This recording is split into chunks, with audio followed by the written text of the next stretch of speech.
CTV News with Jack Morse. A new stadium coming to Barrie, but what do people think about it? Thanks for joining us. A new soccer stadium for Barrie drummed up excitement last week during the announcement. But now that people have heard about it, are they looking forward to seeing the new venue open? Well, CTV's Rob Cooper hit the streets today to find out. It's fantastic. We bring lots of tourism to the city of Barrie and hopefully help clean up the downtown core too, because we're going to want it to be nice for those people coming.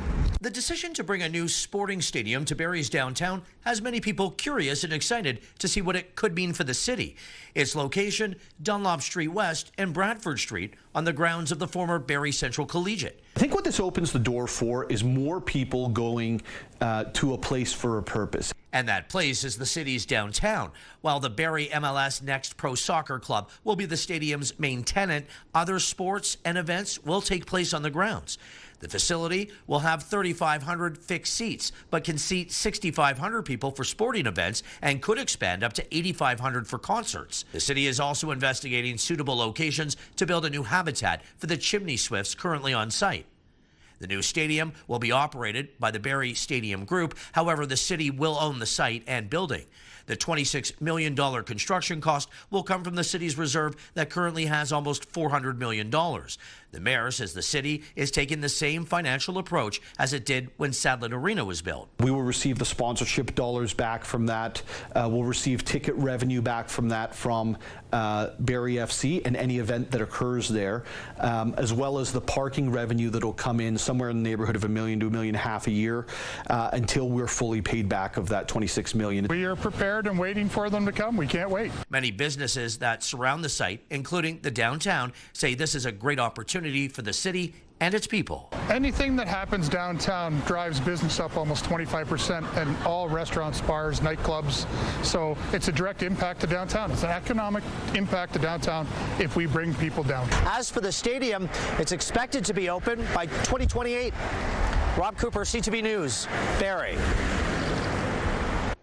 Wildfires raging in northern Ontario have pushed the province to its worst wildfire season on record. The latest numbers suggest fires have burned through roughly 7,200 square kilometers of Ontario's forest, beating the record set in 2021. That early estimate likely to be changed once officials get a closer look at the damage, but now stands as a sign of how quick the season has worsened.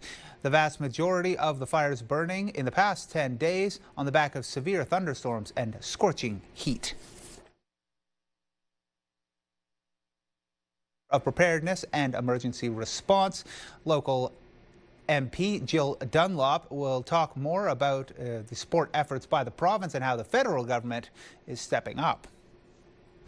Luke Smart is here now with our first look at weather. Luke. Well, Jack, first off, we are here at the Allendale Rec Center for the 11th annual Mind to Muscle Cup. And it's a charity hockey game that's supporting the food bank. And let me tell you, I took a quick look at the roster, and it is star-studded full of former Colt players. We have Tyson Forrester, we have Tyler Tucker, we have Keyshawn Aitchison, we have Brad Gardner, and many more, all lacing up the skates for a good cause. And we'll have more for that later on in the show. Now, as for the weather, we talked about the rain yesterday, and it sure made its presence known throughout the day. We've seen torrential downpours throughout the morning and into the afternoon, and that's exactly where we're starting with here tonight. We do have a weather watch warning. We have weather watches, and that's thunderstorms really south of Barrie and into that Newmarket and Richmond Hill region, and just on the cusp of Orangeville. So we continue to see that making its way through the region. We've seen it up in Barrie already a few times, and you can hear a few rolls of the thunder as well right through the region. Now, our first look at weather is brought to you by the graveldrivewayguy.com, your local gravel driveway expert. Taking a look at the current temperature, we did see it quite warm today, 23 to around that 25-degree mark, and the winds about 10 to 15 kilometers. Now, it's a warmer wind. We're seeing those humidex. Current temperatures are 19 outside, and it's currently that 19 degrees. The humidex making it feel a few degrees warmer. Let's go take a quick look right through the region here this evening at current temperatures. And you're seeing about 21 in Alliston, 22 in Owen Sound. Really similar temperatures right through the Simcoe County region. Up north in Muskoka, you're seeing about 21 degrees in Parry Sound. similar. It's going to cool right down as you make your way into this evening and overnight, making it way for cooler temperatures tomorrow. Quick look at our satellite and radar. You can see that we've seen that system really right through the region. Of course, that chance of showers remains overnight with the risk of a thunderstorm and into tomorrow morning. So, Jack, lots to talk about as we make our way into this evening. But first, we do have Canada's leading science-based conservation organization, and it's found a unique way to find new invasive species in waterways in our region without having to physically be in the water. People who have been enjoying Lake Simcoe this summer may have heard an unusual buzzing sound as drones can be seen flying in the sky. It's part of a new program being put on by Ducks Unlimited Canada. We began to integrate drones into the program because drones have good freedom of movement. You can cover a lot of area pretty quickly, and you just fly a drone with the camera pointing straight down and you can get great photos of the area you're trying to survey. Well, in the air, the drones take hundreds of pictures, but until now, there has been no way to identify species in the water. Ducks Unlimited, along with partners, have developed a software program on a drone that is taught what to look for while scanning through pictures, identify invasive species, and provide GPS coordinates on the lake. It cuts down on hours and hours of field time, which saves us a bunch of money, which we can then use to actually remove these invasive plants that are causing sort of a negative impact to the environment and to the human use of these systems. One of the biggest issues are water soldiers, which can grow quickly and dominate a habitat. Native wildlife have a real struggle using it, but for people, Cook's Bay is a really popular area. There's lots of people who boat and stuff like that. You're just trying to boat through a big pile of weeds, and it just inhibits recreational activity. It's sharp. Not only a physical risk to people swimming, but an eyesore as well. And if you're looking to remove it yourself, it needs to be done properly. It spreads by sort of fragments, especially root fragments, so you have to be pretty careful when you remove it. If it's a really large population, then you have to look at sort of more high impact management methods like herbicide application, which we generally try to avoid. Now, Jack, herbicide applications are the last resort as they are expensive to use and will have a negative effect on the native wildlife that's already in that region. Testing remains ongoing, and they are hoping to use the drones on Lake Simcoe along with the further work being done on the lake. We'll send it back to you. All right, thank you, Luke. We'll go back to Luke a little bit later in the show. The trade war between Canada and the U.S. is running red hot after President Donald Trump threatened yesterday to impose a 50% tariff on $28 billion worth of exports, flying in the face of our free trade deal. Here's CTV senior correspondent Judy Trin on what's happening around the bargaining table. A source close to the government tells CTV News the Prime Minister was caught off guard by the announcement of new 50% tariffs. I spoke with President Trump earlier this morning. We agreed to intensify negotiations in the coming weeks. The tariffs will impact more than 500 additional products, from hockey sticks to wine to cement. That's about 5% or $28 billion worth of Canadian exports. Only response to the way they've treated our farmers and our people. Canada's been very, very tough on us over the years, for many years, and no other president's done anything about it. I mean, in all fairness to them, they need us to survive. The opposition leader says the new duties are unjustified and wrong and is calling for all parties to work together to prevent them from happening. The Carney government has already made several concessions. It's splitting revenues on the Gordie Howe Bridge before it recoups the cost of building it. The Digital Services Tax has been scrapped and the Online Streaming Act rolled back. But the Trump administration says irritants like the provincial alcohol ban and supply management in the dairy sector remain. Things that do not fundamentally commit to resolve these issues, maybe just talk about them some more. And for us, we want them fixed. Carney wants debilitating tariffs on steel, aluminum, and autos removed and CUSMA preserved, but says putting U.S. liquor back on shelves will be up to the provinces. The decision to change that, first and foremost, will be taken by the provinces themselves, each individually, and should only be taken, in my judgment, as part of an overall agreement. Carney did not rule out retaliatory action, which a former Trudeau policy advisor says could be effective.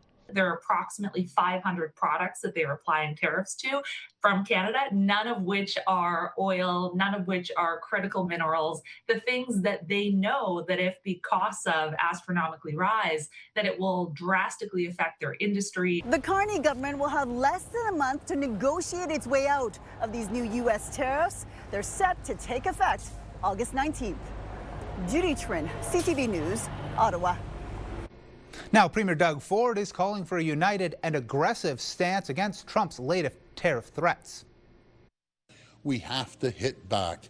We have to, rather than be on our back heel, as I said, we have to go forward, take the offense. We are an energy powerhouse, and we could dismantle the U.S. if we wanted to, if we all work together. No matter if it's the electricity, and I'm not speaking for the other provinces, I'm going to be very clear.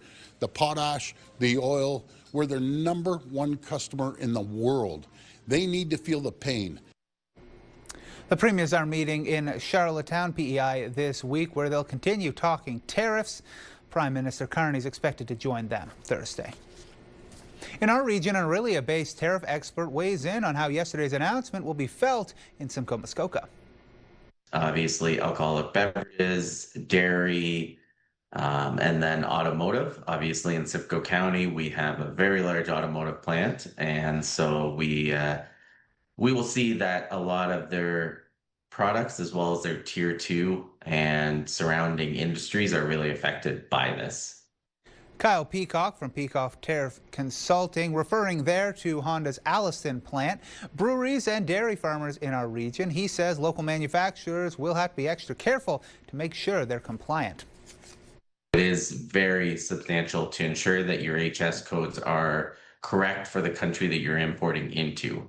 I would say this was, it would be like if you were driving this, the speed limit was 50 and you're driving 51, 52, there was a little bit of leniency. Now there is no leniency go forward. It is as soon as, if you're 90% correct, you're still wrong. If you're, 80% correct, you're still wrong, and they're being fined accordingly. Peacock says now many manufacturers once covered by CUSNA no longer will be in the wake of yesterday's announcement. A suspect from York Region is one of 3 charged in an alleged extortion, laundering and loan sharking operation. OPP began Project Stop back in September last year, which looked into illegal money lending at criminal interest rates. Then on June 25th, the OPP, YRP and Toronto police executed search warrants at 2 homes and a vehicle in Toronto and King City. A 44-year-old from King City and 2 other suspects now face charges under the Criminal Code, Proceeds of Crime Act and Terrorist Financing Act. A traffic stop led to a major drug bust in Alliston. Police pulled over a car because it had been rented with a fraudulent license. According to Nottawasaga OPP, they arrested 3 in the stop and another shortly after. A slew of illicit drugs, stolen mail, fraudulent IDs and fraudulent credit cards were seized. They say it closes the book on a drug trafficking investigation which began in the spring. 2 from New Tecumseth and 2 from Toronto all face multiple drug trafficking and theft-related counts. And Nottawasaga OPP also arresting a man after an incident at an Alliston grocery store late last month. Police say he followed and took an indecent picture of another shopper. The suspect, a 30-year-old man from Petawawa, charged with voyeurism and criminal harassment. Investigators say he wasn't known to the victim, but there could be more, and they're urged to come forward.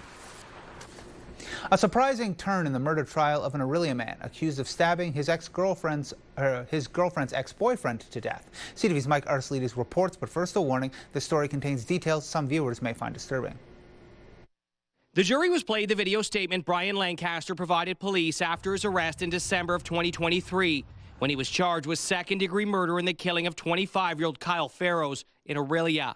In the video, Lancaster is heard telling police he and then girlfriend Mackenzie Herod relapsed and were using drugs. "I know what happened and I don't know what happened," telling the investigator he woke up to hearing Herod screaming and intervened. Lancaster said Farrows was going to rape Herod with a knife to her throat. "I thought he was going to kill me," Lancaster told the officer while sobbing. Lancaster said he didn't remember what happened because he blacked out. The court was shown video surveillance of the scene that captured movements around Farrow's apartment along Andrew Street in downtown Orillia. The video showed several people, including Lancaster and Herod along with Farrows, entering and leaving the apartment a handful of times between December 13th and 14th. In its opening statement, the Crown told the jury a friend who had a key to the apartment returned later and discovered Farrow's lifeless body in bed, covered in blood. The Crown said Lancaster and Herod told the woman Farrow's had left the apartment after having a mental breakdown. In the video, Lancaster and Herod are seen leaving the apartment with the woman and another man after renting a hotel nearby. Lancaster told police the woman said she'd deal with the body and police and thanked him for killing Farrow's, who had previously sexually violated her several times. Police said Lancaster and Herod were then seen walking into a wooded area where bloody clothes were found. Lancaster told the detectives he had grabbed the knife from Farrow's and couldn't remember what happened. Lancaster's blue sweater was found with his blood on it. He was then seen on security cameras wearing different clothing. Lancaster told police he wasn't sure what kind of knife Farrow's had in his hand, telling the officer he had never met Farrow's prior to that night and had no intention to kill him while protecting Herod. The trial is scheduled to continue Monday when it's expected Herod will take the witness stand. Mike Arsleedy, CTV News, Barrie. Police are looking for suspects in an overnight break-in last weekend. It happened at the Orangeville Canadian Tire between Friday and Saturday. According to Dufferin OPP, up to 5 suspects took off in these 2 vehicles after stealing from rear storage units, police say. The stolen items include portable car shelters, rims and tires. Surveillance footage shows what police describe as 3 men in a white GMC Savannah and a newer GMC Yukon with 2 men inside. Anyone who recognizes the suspects or their vehicles is asked to call police. Emergency crews were on the scene in Bracebridge this morning after a car knocked down power lines. Bracebridge OPP called to Eccleston Drive around 8 o'clock for reports of a car into a pole. Police say no injuries have been reported and they haven't laid any charges. Part of the road through a business park south of the river was closed for several hours as crews worked to repair hydro lines. Barrie police are reminding you that 911 is for emergencies only after a woman called police 30 times in one day. They say it started when a 38-year-old woman called 911 at 3:30 Saturday afternoon. Police say officers are investigating the complaint in that initial call. But 6 hours later, she called back 7 more times to 911, then another 24 times to the non-emergency line, becoming verbally abusive to staff on the other end. The woman has now been charged with mischief. Orillia City Council has decided to postpone discussion around the sale of Lakehead University's lands for the new Soldiers Memorial Hospital. In yesterday's meeting, a motion passed to delay those talks for a special meeting sometime before August 7th. Council says they need representatives from both Lakehead and OSMH to be there for those talks. A number of councillors are advocating for the location next to the LU campus. Some are calling the new hospital build one of the most important decisions in the city's history. Still to come, a familiar face in this year's Georgian Bay Garden Tour. A former CTV Barrie news anchor opens her garden to raise money for charity. Plus, making sure our region's shorelines are clean and keeping plastic out of the environment. Stay right there. You're watching CTV News Barrie.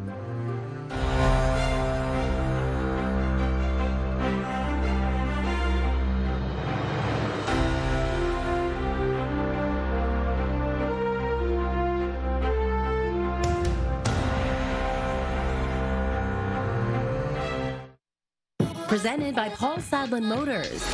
Music, it's a small community, so when something's really good, we all want to be part of it.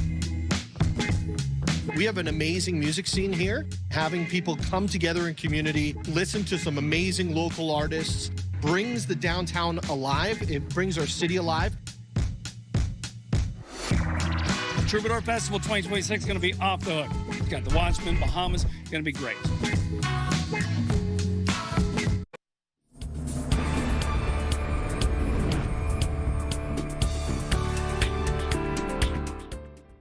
There's a familiar face taking part in this year's Georgian Bay Garden Tour. One magnificent garden to share. I'm so glad. Well, I couldn't work right now. I would have to be retired to take care of this. Yes, that's former CTV News Barrie news anchor Jane Pritchard. She's one of 13 stops on this year's tour, raising money for the Y March and Hospice Huronia Tompkins House. Last year's event brought in $16,000 for the charity, and the excitement this year is already blooming.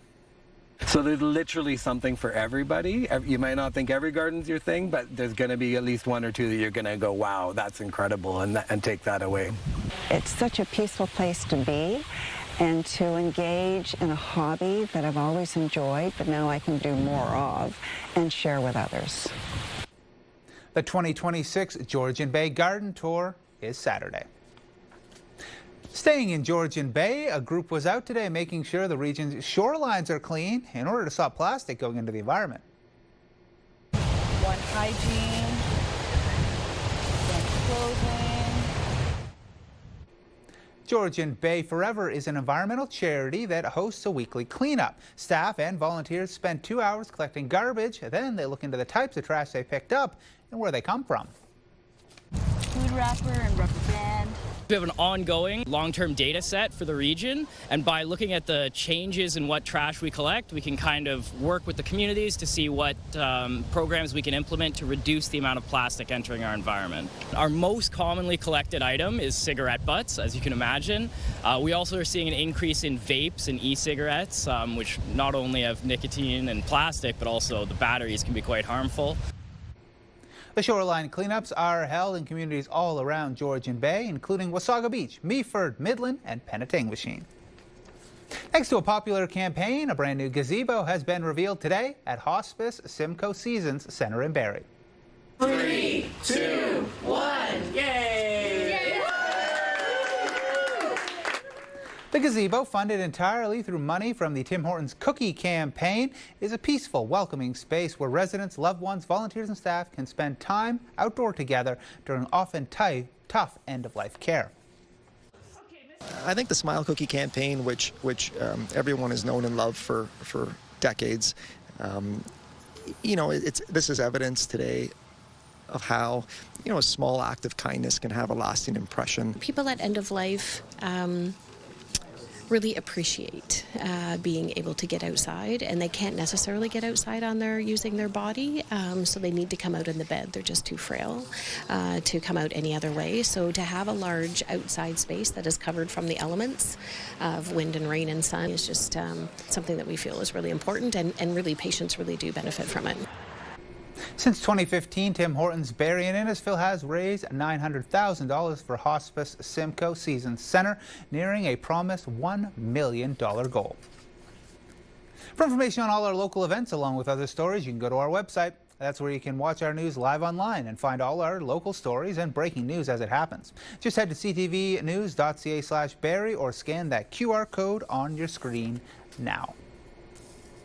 Despite the rainy weather today, fires still burn in northern Ontario. To give us an update on the wildfire situation, we're joined by Minister of Emergency Preparedness and Response and Simcoe North MPP Jill Dunlop. First off, what's the current state of the province's wildfire response right now? Well, thank you, Mike. Currently, we have 13 evacuation orders in place, and that the equivalent of over 2,800 individuals who are evacuating their communities and are placed in host cities such as Barrie, Mississauga, Niagara Falls, Sudbury, Kapuskasing, and among many others. Okay, so what is the province doing here in our region? Obviously, this is your region as MPP, to help those groups that are taking care of people who've been evacuated from the north. Well, the City of Barrie is working with my ministry as well as one of the vendors to ensure that folks coming into our area have the wraparound services available, such as healthcare, social service supports as well. When I was in Thunder Bay on Saturday with the Premier, there was flights that were leaving Thunder Bay and heading to the Lake Simcoe Airport on their way to Barrie. So it's great to see the community step up and support individuals who are being displaced from their communities during this difficult time. Now, how is the province involved in that? Is there a monetary contribution, a staff support? What kind of things? To the Barrie one specifically, that yes. Because it's a First Nation community that was being evacuated, so the province pays the cost in the beginning, and we're reimbursed from the federal government as working with Indigenous Services Canada. Okay, now I would like to move on to that. Are you looking to the federal government in your broader response to help with how you're dealing with these wildfires? We've been constantly in contact with my counterpart in the federal government. Last week, I put in a request for assistance for the Canadian Armed Forces, and we have since used those services to evacuate Fort Hope First Nation, where we were able to access the Hercules to ensure that those folks were evacuated and into safe host cities. So it's been a great collaboration with the federal and provincial government, as well as working with First Nation communities to ensure the safety of all individuals. What kind of challenges are you facing getting people out of these wildfire regions? Well, as you can imagine, there's a lot of coordination calls. We work directly with the Ministry of Natural Resources as well, just coordinating calls constantly with the communities to ensure that we're looking at host cities, that we're working with Indigenous leadership around those arrangements for the best fit for their community. As you can imagine, not everyone wants to come to most southern Ontario. We have a lot of folks that go to Niagara Falls, to Toronto, but a lot of other communities are requesting some other communities as well, such as Barrie and some of the other surrounding areas. That was Emergency Preparedness Minister Jill Dunlop. Now with a look at our region's weather, we'll check back in with CTV's Luke Smart. Well, Jack, the rain has slowly stopped here, but how much longer can we anticipate the rain falling? Well, we will tell you right after the break. And of course, we have our Mind the Muscle hockey tournament as well. We'll hear from organizers shortly and exactly who it's benefiting. But first, let's go and take a look at our weather watcher, Jaden. Jaden sending in this beautiful picture, enjoying the summer just like they should be. Stay with us. You're watching CTV News Barrie.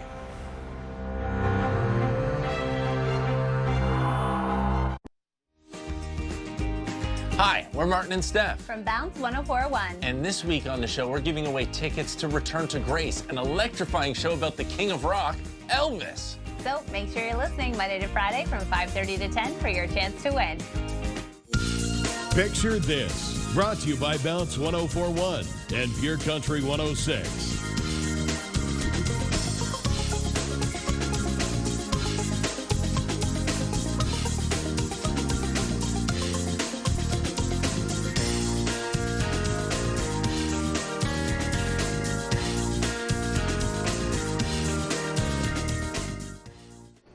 This week on Picture This, we want to know how your pets are enjoying the sunshine. Show us photos of your four-legged or two-legged or your feathered friends having fun. Then snap a pic and send it to picturethis@ctv.ca for a chance to be featured. Now we head back down to CTV's Luke Smart. How are things going down at the rink? Well, Jack, I believe the puck just dropped a few minutes ago here at the 11th annual Mind the Muscle hockey game, and what a game it's going to be. We have lots of professional athletes dropping the puck and ready to play, but it's been quite an unprecedented day in terms of the weather. We saw some pretty unsettled thunderstorms rolling their way through the region. We've been dealing with some thunderstorm warnings, some thunderstorm watches throughout the show, and that's exactly where we're going to start now. Now, we were dealing with those thunderstorm warnings and watches earlier this afternoon, actually just after 6. We talked about it in our first weather hit, but those have since left the region. We are back down to really just a regular evening here. We have a nice break from the rain as well. We're outside right here at the Allendale Rec Center. You're seeing about 20 degrees. It feels like 27. It is quite humid outside here throughout the region. 27 as well as what it feels like in Orillia, 28 in Gravenhurst. Here's a look at the almanac for today. We did reach a high of around 23.6 degrees, a low of 17. Normally, yeah, we're sitting kind of right in the mix there. Record 34 degrees set back in 2011, a low of 4.4 in 1950. Sunrise, sunset, we are below 15 hours of daylight now, and yes, that continues to get shorter. Let's go and take a look at that satellite and radar now. You can see we dealt with some rain, a little bit of thunderstorms, and there's a chance that we do see that continue into the overnight hours and into tomorrow morning as well. That risk of a thunderstorm will remain as we make our way into Wednesday. 70% chance overnight. Let's go and take a look at those overnight lows now. Cooler. It's a lot cooler. It's kind of nice, actually, with all this warm weather we've been seeing. Lows of 13 in Collingwood, Barrie, Orillia 15, Midland, Pentanguishene, and 12 in Owen Sound. There's your risk of a thunderstorm. Into tomorrow we go. Is that below 20 degrees? I believe so. Collingwood, Wasaga, Barrie, Orillia, Owen Sound. Yes, a nice cool day with that risk of some rain in the morning before it does clear to a mix of sun and cloud. 20 degrees in Midland and Penetanguishene. Let's go right to York region where we see lows of 14 in Newmarket, Bradford, Georgina, 15 Richmond Hill, 12 in Orangeville. We are going to be seeing some more cloudier conditions overnight and into tomorrow. We'll see highs above 20 degrees for the most part right through. 20 in Orangeville, 21 Bradford, Georgina, Newmarket, as well as that Richmond Hill area. Let's go take a look further up north. A low of 12 overnight. That risk of a thunderstorm. You got some rain making its way through the region as well. And into tomorrow, you will see those temperatures continue. Some nice low temperatures, actually. 19 in Bracebridge, Gravenhurst, 17 in Haliburton, 20 in Parry Sound, in Huntsville. Cloudy conditions there. Let's go take a look at that extended 5-day forecast brought to you by Diamond and Diamond Lawyers. What does the weekend bring? We're going to be getting a little bit of a treat. You're going to see 26 degrees. The warm weather does return. A risk of rain on Saturday. We hope to see everyone downtown Barrie for the Troubadour Festival. And Sunday, the rain will return with a high of around 27. York region we go. The rain will continue for at least tomorrow in the morning before we do see those sunny conditions return. 23 degrees on Thursday, 26 on Friday, and of course 28 degrees on Saturday and Sunday. 29, and you're going to see that risk of some cloud as well. Muskoka, Haliburton, and Parry Sound, a little bit of a break, but we do see some cooler temperatures making their way through the region tomorrow. That's right, under 20. You'll see sunny Thursday, Friday, highs of 23, 26 degrees before that unsettled weather does make its way in for the weekend. So lots to talk about, and lots to talk about right here at the Allendale Rec Center as well, Jack. We do have that Mind to Muscle, the 11th annual tournament, and we're going to be joined now by Mind to Muscle organizer Taylor, as well as from the food bank. Taylor, I want to start with you. 11th annual. What's it like inside? It's chaotic. It's busy. Yeah, this has been the best turnout we've ever had. It's great to see that the communities come out to donate food for the food bank and support our local players. We have players from the NHL, the AHL, OHL, NCAA, and youth sports, and we just have a great crowd of people coming to support the food bank, as well as we have some great raffle prizes for everyone who turned out today. Yeah, I saw some Buffalo Bills tickets in there, I believe. So, yeah, Tyson Forrester, we have Tyler Tucker, former Colt players. The food bank, such an important donation. The bins have been filling up. What's it like and what's the need like? Yeah, so for us is first, thank you Taylor, thank you Mind to Muscle, 11 years, as she mentioned it. It's great to see so many families, so many kids bringing some food, some items, some cans, and they are ready to watch the game. But for the food bank, it's like a big thing. Right now we are receiving donations. This is the most low time during the year that we receive donations, so having a game like this always helps us to keep the shelves filled for our clients. So thank you so much. It's a great opportunity for us to be here as well. And the night's just getting started. The price of admission is free. So we have time to come on down, say hi to some some NHL players, OHL, even some European players are here as well, Jack, and it's all for a great cause. All right, thank you, Luke. Now, still to come, less than a week away from the second show of the Troubadour Festival Summer Concert Series, bringing the Barrie waterfront alive on Saturday. Plus, we'll recap tonight's top stories. You're watching CTV News Barrie.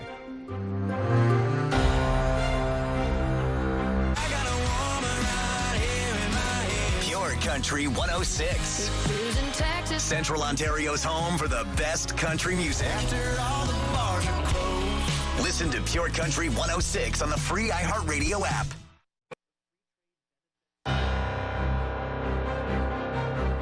Recapping our top stories, some people and local businesses are excited to see Barrie's new stadium. The soccer field set to open in 2028. It's expected to cost around $26 million for the city to build, but the mayor says the stadium will pay that money back. In a surprise turn, Brian Lancaster pleaded guilty to manslaughter halfway through his murder trial. He stabbed Kyle Farrows to death when Lancaster said he stepped in to stop his girlfriend from being sexually assaulted. The murder trial ordered a mistrial and thrown out. A trade war between Canada and the U.S. is running hot after President Donald Trump threatened yesterday to impose a 50% tariff on $28 billion worth of exports, even goods once protected under the existing CUSMA free trade deal. This weekend marks the second edition of this year's Troubadour Festival. But before the artists hit the stage, there'll be plenty of things to do and see right here in downtown Barrie. Joining me right now is Craig Stevens. He's the executive director of the Downtown Barrie BIA. All right, so talk to us about Saturday. You're calling it, is it classic cars by day, legendary rock by night? Is that what we're hearing? That's what we're going with, yeah. The daytime is actually a great time to come down.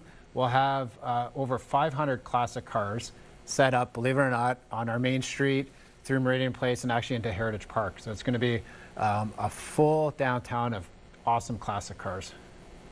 Okay, we're seeing some of those cars in the pictures right now. Where do these cars come from? They look incredible.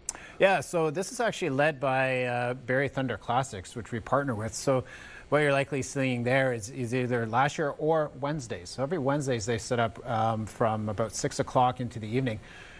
This Saturday is when the entire club plus affiliate clubs come in. And so we're getting people from all over Ontario that will drive to Barrie, set up their car, spend the day for us to come in and take them all in and check them out. They're beautiful. So what other things are happening for the whole family all day on Saturday? Yeah, lots of family activities. So, you know, the cars, again, are there for everybody. I think anyone will find something of interest there. And then we mix in a lot of fun family activities, whether it's art activities, we've got inflatables, a lot of stuff for kids, young kids to come in and enjoy. We usually have some little secrets, whether it might be a stilt walker, so you might have to look up as well as down and see some exciting activities and interactions. A lot of fun. Okay, well, we cannot let you leave here without talking about the music on Saturday. Why is Saturday's Troubadour Festival show, why is it a must-see for you? Oh, this is a great one. We're kind of leaning over to the more rock genre, and it's 90s. You know, the Watchmen, they were always on my playlist as a person that grew up in the music of the 90s. And, it's a good, solid sound, as well as the openers, and the local openers all have that same sound to it. And again, it's just going to be a great evening.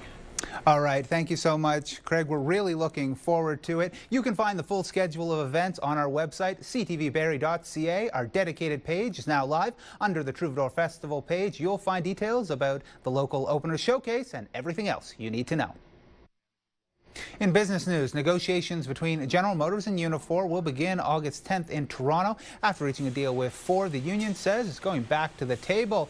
Unifor represents more than 4,600 members at Ontario GM plants, including the Oshawa Assembly Plant, the CAMI facility in Ingersoll, as well as operations in St. Catharines and Woodstock.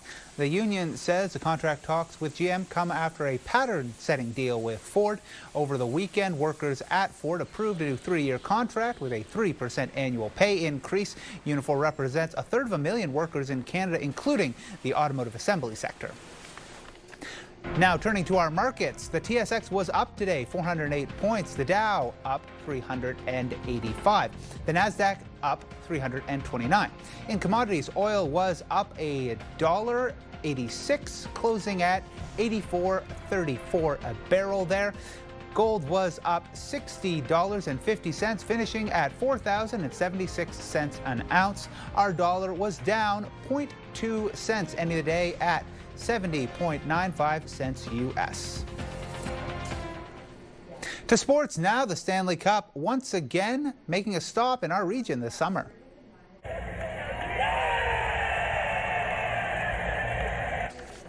Keswick native Sean Walker will be bringing Lord Stanley to Georgina Wednesday, August 5th. Mayor Margaret Quick is proclaiming it Sean Walker Day. The 31-year-old defenseman played a crucial role for the Carolina Hurricanes during their championship run this spring. He played minor hockey with the Georgina Blaze AA program. Walker will be at the Ice Palace from 9:30 until 11:30. The town says he will not be able to sign anything because he's got limited time with the Cup. The Blue Jays continue to tumble further out of playoff contention. They now sit 8 games below 500. The 2-2. And through the right side, a base hit. Alejandro Kirk drove in a run for the Jays in the 4th inning last night, but that would be all the offense the team could muster. They ended up losing the game 7-1 to those Rays. The Jays now sit 5.5 games out of the final wild card spot. Kevin Gossman is set to start for the team tonight with the first pitch set for 7:07 at Rogers Centre. A record number of Canadians tuned in to watch the FIFA World Cup.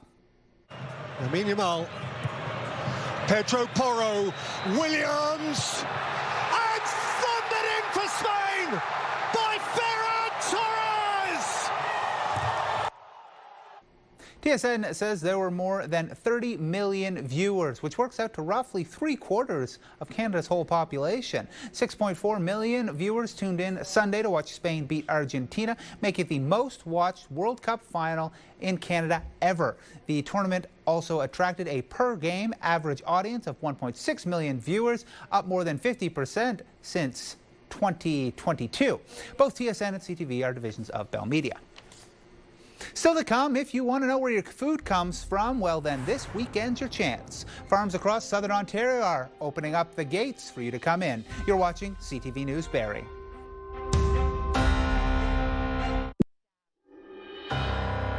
Taking a look at your primetime lineup for tonight. At 8 o'clock, MasterChef Canada. At 9, Sherlock and Daughter. At 10, Criminal Minds and CTV News at 11.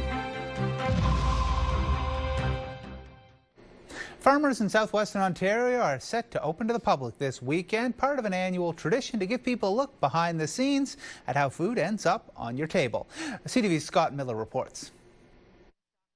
Nearly 30 years ago, Joe and Barb Terpstra started milking cows near Brussels. In 1997, we started with about 100 cows, and after that, we built the barn, went up to 300 cows, and then this latest build has allowed us to go to 400. This Saturday, the Terpstras open up their dairy operation to the public for the 29th edition of Breakfast on the Farm, a farm and food care initiative to bring consumers up close and personal to the farms that produce some of the food they find at the grocery store. We want people to come in and see how we look after our animals, and that more confident in the product that we're making. 58,000 people have visited an Ontario farm during the 28 previous Breakfast on the Farms, which were designed in 2013 to bridge a growing divide between food consumers, making up the majority of the population, and food producers, making up a minute fraction of Ontarians. When somebody goes to the grocery store, there's a lot of choices, and we're wanting people to make a local choice and see the whole foods and the foods that are good for them, and produced on local farms. A big part of the Terpstra's 1,200-acre operation, which produces 14,000 liters of milk a day, burned to the ground just 3 years ago. So sharing their newly constructed milking parlor and third-generation farm with the public means a bit more than it might have before the blaze. We have 3 of our 4 children working here on the farm, and it's really put a spark into us. We had a fire 3 years ago, and we've rebuilt, and which brought our children home. And it's very special to be able to work side by side with our kids. There's already been 800 tickets pre-sold to Saturday's Breakfast on the Farm here near Brussels. The Terpstras say there is plenty of room for more visitors to their farm. There's going to be lots of animals, not just cows. There's going to be sheep and lambs. We have pigs, water buffalo, beef cows. Near Brussels, Scott Miller, CTV News. All right, time now for Get Up and Go. Heading back to CTV's Luke Samar down by the rink. Luke. Jack, if you're waking up tomorrow morning, you're still going to want to bring that umbrella. We do have that risk of rain pretty much right through the region. Waking up in Barrie tomorrow, you'll see a high of around 14, as well as in Newmarket with that mix of sun and cloud. Meanwhile, in Gravenhurst, cloudy conditions and a high of 13. All right, thank you, Luke. That's our newscast for tonight. I'm Jack Morse, and thank you for watching. I'll be back on the desk with your news at 11. Until then, you have a good night.